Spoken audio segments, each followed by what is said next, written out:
Sarawak dijangka memperkenalkan pelan pertanian baharu penghujung tahun ini. Premier Dato' Parti Tan Sri Abang Johari Tun Openg berkata, pelan itu bertujuan meningkatkan keupayaan sektor pertanian negeri. Tanpa mendedahkan lebih lanjut, Premier menjelaskan pelan itu juga bagi menepani kenaikan harga makanan global. Adalah something saya nak ujung tahun. Okey. Ujung tahun. Ada caranya. Jadi bermakna pendapatan kita daripada pertanian akan meningkat. Dan Beliau berkata demikian kepada media pada penyerahan lembu dan daging korban Dewan Undangan Negeri Gedong di Simunjan. Dalam hari itu, Premier meminta pengusaha ternakan untuk mempelbagaikan sumber pendapatan dengan menerapkan konsep ekonomi kitaran. Memberikan contoh tinja ternakan yang boleh digunakan untuk penghasilan gas biomas. Sementara itu, Timbalan Menteri Industri Makanan, Komoditi dan Pembangunan Wilayah, Dr. Abdul Rahman Ismail berkata, Sarawak menyasarkan 25% tahap sara diri bekalan daging ternakan pada 2030. Langkah itu penting bagi meningkatkan bekalan serta menangani kenaikan harga daging lembu di Sarawak yang dilaporkan tertinggi berbanding negeri lain.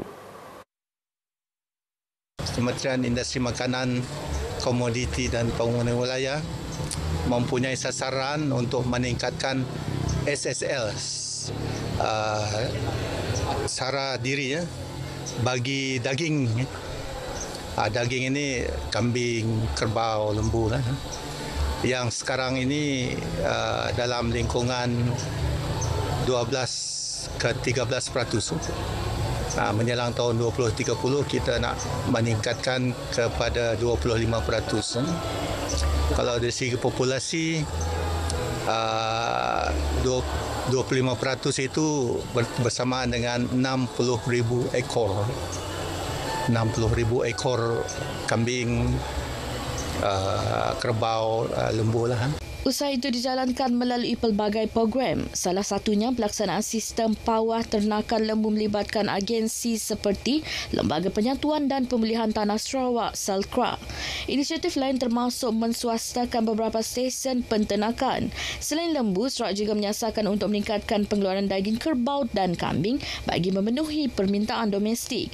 Ia melibatkan penternakan lembu di Karambungan di Miri, penternakan kambing di Sri Aman dan penternakan kerbau di Stesen Kerbau Maragang di Lawas.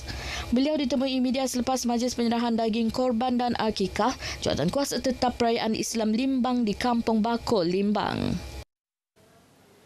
Industri perdagangan karbon dijangka membawa perubahan besar kepada kawasan Kuala Rajang. Ini khususnya dalam aspek ekonomi, pemeliharaan alam sekitar dan pembangunan komuniti. Timbalan Menteri Perancangan Bandar, Pentadbiran Tanah dan Alam Sekitar Datuk Len Talif Saleh berkata, Lembaga Amanah Kebajikan Islam Kuala Rajang telah diberikan amanah menerajui projek perdagangan karbon.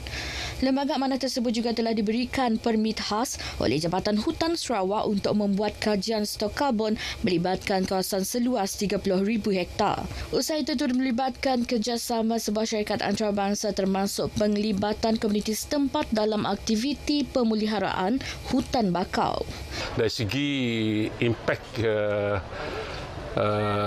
permit untuk perdagangan karbon di kawasan bakau di Kuala Rajang ini merupakan satu game changer yang mana ia akan dapat diperluaskan di kawasan-kawasan lain yang mempunyai bakau sama ada di Lundu ataupun di Bako ataupun di Sematan dan juga di Buntal dan sebagainya lah.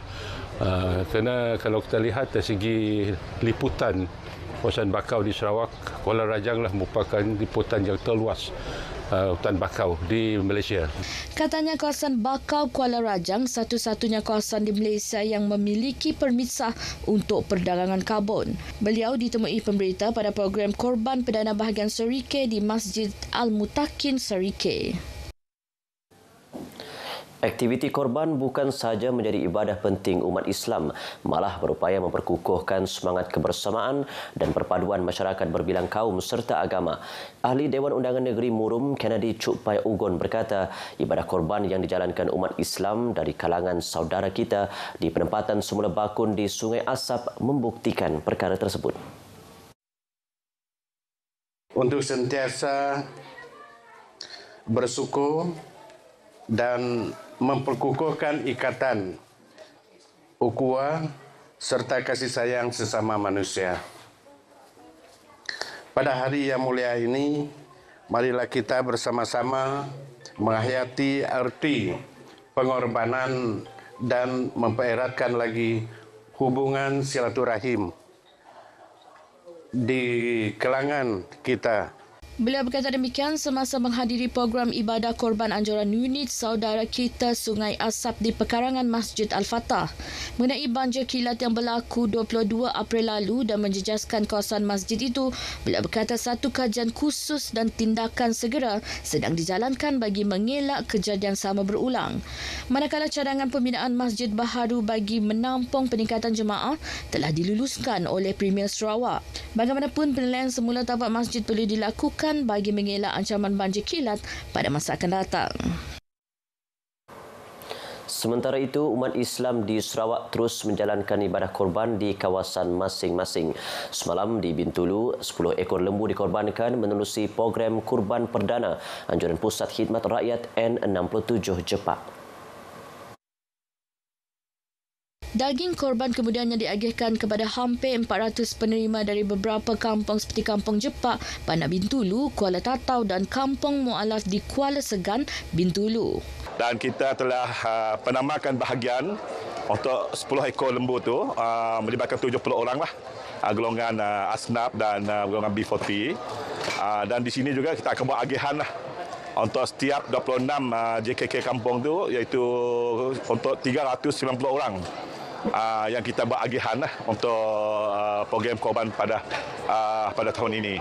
Di Kuching, 6 ekor lembu dikorbankan pada program ibadah korban anjuran Jabatan Premier Sarawak dan Majlis Kebajikan dan Sukan Anggota-Anggota Kerajaan Maksak Sarawak. Lembu tersebut sumbangan Premier Datuk Patinggi Tan Sri Abang Johari Tun Openg selain sumbangan daripada Maksak Sarawak. Premier turut berpeluang hadir ke program itu yang berlangsung di Dewan Wisma Sabati, Petrajaya. Di Lundu, 1,200 asnaf di daerah itu menerima sumbangan daging korban menerusi program ibadah korban perdana peringkat daerah Lundu. Simbolik penyerahan daging korban disempurnakan Menteri Pembangunan Wanita, Keluarga dan Masyarakat, Datuk Seri Nancy Shukri. Majlis berlangsung di pekarangan Masjid An-Nur, Kampung Setunggang, Melayu, Lundu.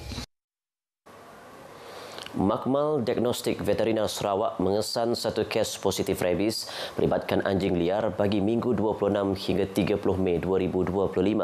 Jabatan Perkhidmatan Veteriner Sarawak menerusi perkongsian di Facebook menyatakan kes tersebut dikesan di SK Metalun, Belaga. Sehubungan itu, pemilik anjing diingatkan untuk membawa anjing peliharaan mereka mendapatkan suntikan anti-rabies. Gagal berbuat demikian adalah satu kesalahan di bawah Ordinan Kesihatan Awam Veterina 1999 dan boleh dikenakan denda sehingga RM2,500.